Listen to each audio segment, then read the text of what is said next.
Գերմանիայի նախագահ Ֆրանկ Վալտեր Շտայնմայերն այս շաբաթ հայկական եւ ադրբեջանական մամուլի ուշադրության կենտրոնում էր։ Պատճառը ոչ այնքան նրա պաշտոնական այցն էր նախ Հայաստան, ապա Ադրբեջան, որքան նրա հայտարարությունները Արցախի պատկանելիության եւ Լեռնային Ղարաբաղի հակամարտության մասին։ Մարտի 30-ին Գերմանիայի Դաշնային Հանրապետության նախագահը առաջին անգամ պաշտոնական այցով ժամանեց Երևան, որտեղ հանդիպում ունեցավ Հայաստանի Հանրապետության նախագահ Վահագն Խաչատուրյանի հետ, նաև իր տիկնոջ հետ հյուրընկալվեց վարչապետ Նիկոլ Փաշինյանի կողմից։ Երևանում գտնվելու ընթացքում Շտայնմայերը Instagram-ի իր պաշտոնական էջում հրապարակել է Արցախի Հանրապետության դրոշը եւ դրանկից գրառում արել, նշելով, որ Լեռնային Ղարաբաղի շրջանը միջազգային իրավունքով պատկանում է Ադրբեջանին, բայց այնտեղ մեծամասամբ հայեր են ապրում։ Շտայնմայերի այս հրապարակումը Բերլինի եւ Բաքվի միջև դիվանագիտական սկանդալի պատճառ դարձավ։ Բաքուն ընկավ հիստերիկ նոպաների մեջ։ Ադրբեջանում Գերմանիայի դեսպանը կանչվեց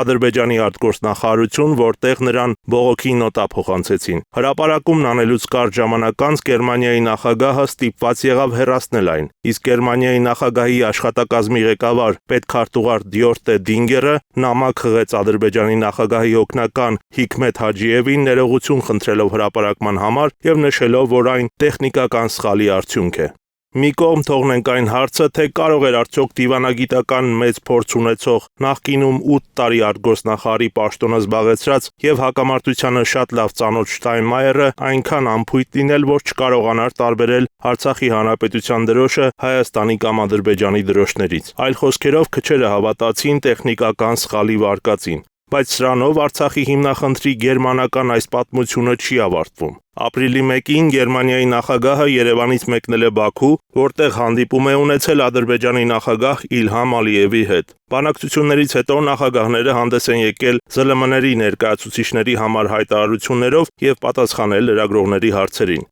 Իր խոսքում Շտայնմայերը շնորհավորել է Երևանին եւ Բաքվին խաղաղության համաձայնագրի տեքստը համաձայնեցնելու կապակցությամբ, կոչ անելով կողմերին շուտապույտ ստորագրել այն եւ բաց չթողնել այդ հնարավորությունը։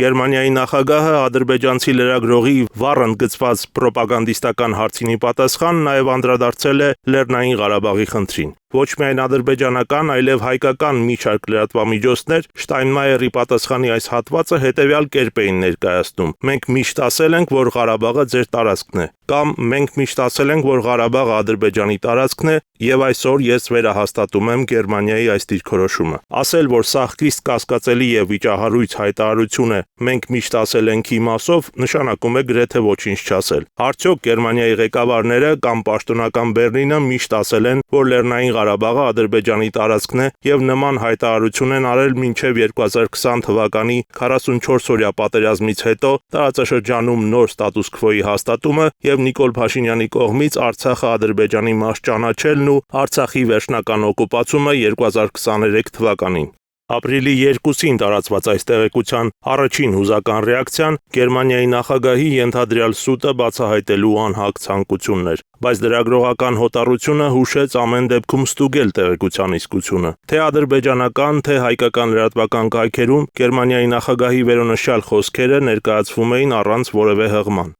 Ադրբեջանական որոշ կայքերում նշվում էր, որ Շտայնմայերն այդ խոսքերն ասել է ադրբեջանցի լրագրողի Հայաստանի դեմ պատժամիջոցներ կիրառելու հարցին ի պատասխան։ Լրագրողական մեր փոքրիկ հետաքննությունը գնալով ավելի հետաքրքիր էր դառնում, բայց այդպես էլ չկարողացանք համացանցում գտնել այդ խոսքերը հաստատող որևէ տեսանյութ։ Իսկ փաստերի ստուգման ուղղված կարճ ուսումնասիրությունը ցույց տվեց, որ իրականում Գերմանիայի նախագահն այլ կերպ է ձևակերպել իր խոսքը Լեռնային Ղարաբաղի մասին։ Պատասխանելով ադրբեջանական Real TV թղթակցի Վաֆա Համզայևայի հարցին, թե ինչու ըստ ձեզ Արևմուտքը կոնկրետ քայլեր չի ձեռնարկել Հայաստանի դեմ, Գերմանիայի նախագահ Ֆրանկ Վալտեր Շտայնմայերն ասել է հետևյալը. «Դուք հավանաբար լսեցիք, թե ես ինչ ասացի։ Ես զբաղվել եմ Հարավային Կովկասի հակամարտություններով, զբաղեցնելով տարբեր պաշտոններ եւ վաղուց ծանոթ եմ Ադրբեջանի եւ Հայաստանի հարաբերություններին։ Եթե նայեք Գերմանիայի կառավարությունների քաղաքականությանը վերջին տարիներին, կտեսնեք, որ պաշտոնական Բերլինը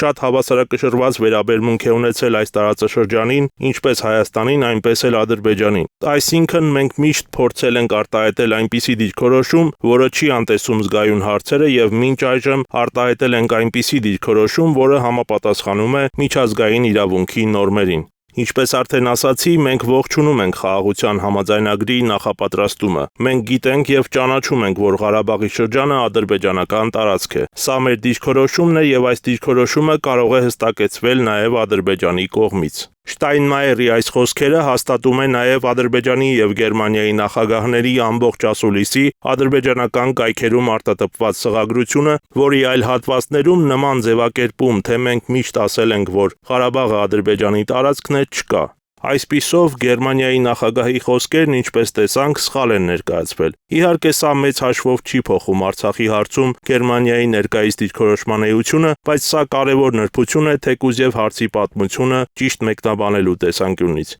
Եթե խոսենք անցյալի մասին, նույն Ֆրանկ-Վալտեր Շտայնմայերը, որպես Գերմանիայի արտգործնախարար, այնուհետև որպես նախագահ, ինչպես եւ Գերմանիայի կանցլեր Անգելա Մերկելը մինչև 2020 թվականը Լեռնային Ղարաբաղի հարցում մշտապես աչքի են ընկել բավական հավասարակշռված դիրքորոշմամբ, աջակցություն հայտնելով ԵԱՀԿ Մինսկի խմբի գործընթացին։ Ոչ Գերմանիան, որն ի դեպ ԵԱՀԿ Մինսկի խմբի անդամ է, ոչ էլ միջազգային որևէ այլ ազդեցիկ դերակատար, մինչև 2020-ը երբևէ չի հայտարարել, թե Լեռնային Ղարաբաղը Ադրբեջանի տարածքն է։ Իհարկե, ինչպես արդեն նշեցինք, ստատուս քվոն Արցախի հարցի շուրջ 2020 թվականից հետո փոխվել է, եւ նույնիսկ Հայաստանի վարչապետն է հայտարարում, որ ճանաչում է Լեռնային Ղարաբաղը Ադրբեջանի տարածք։ Եվ այս իմաստով դժվար է Գերմանիայի նախագահին կամ օտարերկրյա որևէ այլ ղեկավարի մեղադրել Արցախի հարցում հակահայկական դիրքորոշում ունենալու համար։ Եթե Գերմանիայի նախագահը նման հայտարարություն աներ մինչև 2020 թվականը, վստահաբար դիվանագիտական սկանդալ կլիներ Երևանի ու Բեռլինի, ոչ թե Բեռլինի ու Բաքվի միջև։